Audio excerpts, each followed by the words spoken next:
I say make yourself the best version of yourself and pick from the best you have available. Because at the end of the day, we're all human, but most people want their group. Right.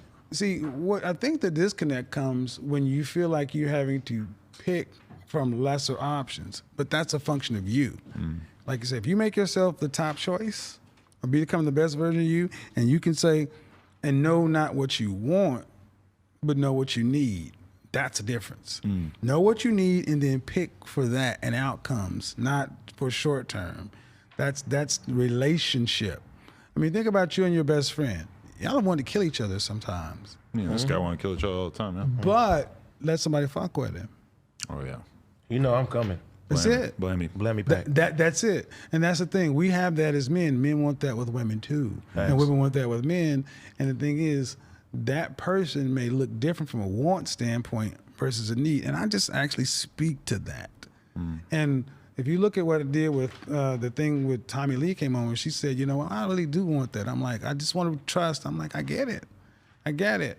And more women would be likely to get what they need if they're willing to be vulnerable and risk saying that. Because what they've been told is every man out here ain't shit. Ain't nothing going on but the rent, bills, such and so forth. And women today, in my opinion, don't truly know modern men. They know the caricature. They know the character of men. I'm like, well, I mean, the icon of men. Now, what you need to do is understand, if you actually understood that they're got wants, needs, and desires too, it will be a lot easier for you to let your guard down and let yourself risk being in a relationship, because it's always a risk. But now I see the same women going into the church, coming in with 2 kids by 2 different men, pregnant with another, but they sitting on the front pew right here, and the pastor shouting them out. I'm like, we've taken away consequence, we've taken away judgment.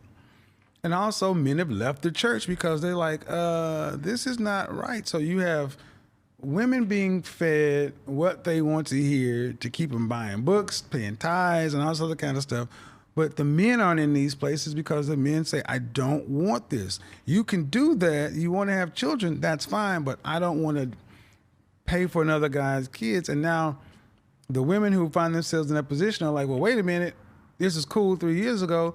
No, it really wasn't. Guys just couldn't say anything because if you were in a position to have a platform to say something, you'd be deplatformed.